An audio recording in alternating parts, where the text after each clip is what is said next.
Former Libyan dictator Muammar Qaddafi's 42-year rule began in a bloodless coup, but on Thursday it came to a final violent conclusion.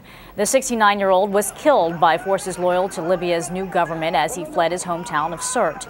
His final moments were captured on camera, and these images quickly circled the world. Qaddafi had been on the run since August when rebels, with the backing of NATO, stormed through the gates of Tripoli. After hearing the news, President Obama told the Libyan people, quote, "You have won your revolution." So this is a momentous day in the history of Libya. The dark shadow of tyranny has been lifted, and with this enormous promise, the Libyan people now have a great responsibility to build an inclusive and tolerant and democratic Libya that stands as the ultimate rebuke to Gaddafi's dictatorship. For more this morning, we are joined by CBS News foreign affairs analyst Pam Falk. Thanks for being with us, Pam. Absolutely, Betty. All right, so now that Qaddafi is gone, where does Libya go from here? Well, there are going to be some interesting times, and it may be a little difficult because they have to build institutions that they haven't had for over 4 decades. Qaddafi wiped almost all of the institutions, the government, the judiciary out. And so they have to learn that. The one good thing about a post-Qaddafi era is what they don't need is money. They need short-term loans, but they're trying to go around the world, unfreeze the assets, including at the UN, and then also rebuild the oil industry. And the NATO allies and other countries are all chomping at the bit to get those contracts, which the National Transition Council has already signed. So I think you'll see a lot of problems with a vacuum, with tribes wanting to come in. That's what I wanted to ask you. Does this mean that the fighting is over because of Qaddafi's death, or is it going to continue? The biggest fighting is over, and the NATO mission may scale down, but there's clearly pockets of resistance by supporters of Qaddafi, and there will be some fighting, and that's going to be a challenge. There's no question. What came to my mind today first was the Colin Powell rule. If you break it, you own it, and the U.S. is going to have to stay in there. But the good part about a country that has a lot of money is that if they distribute it well, what they need is training, not money.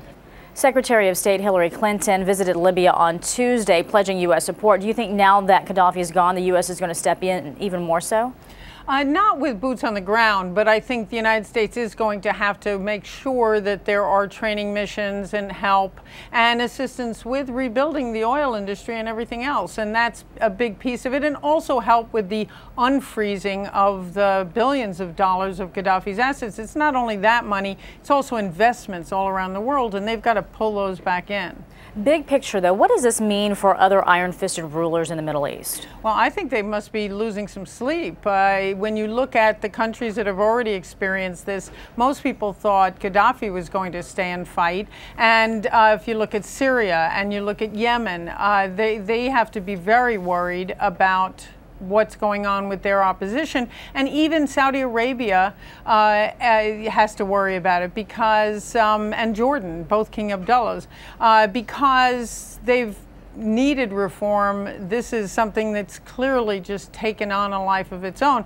And when you look around the UN, for example, today, there was almost no support for Libya. The rebel flag already was flying 2 weeks ago. The government had been recognized by the UN. Even Russia and China weren't supporting Qaddafi anymore. So there's still divided support for Syria.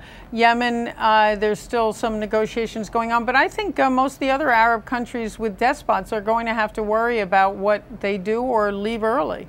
As for Qaddafi's remaining family members, what happens to them? Well, they may try to get the remains back, but they probably won't. There's supposed to be a secret burial, so there's no shrine. And I think they're going to have to go into hiding. He stayed, obviously, and that was part of the issue.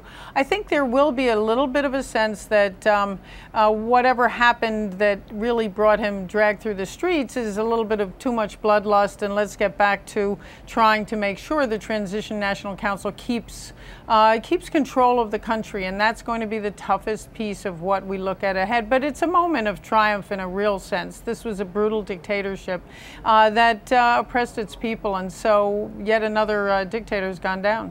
Indeed. All right. Pam Falk, we always appreciate your insight. Thanks so much. Absolutely, Betty.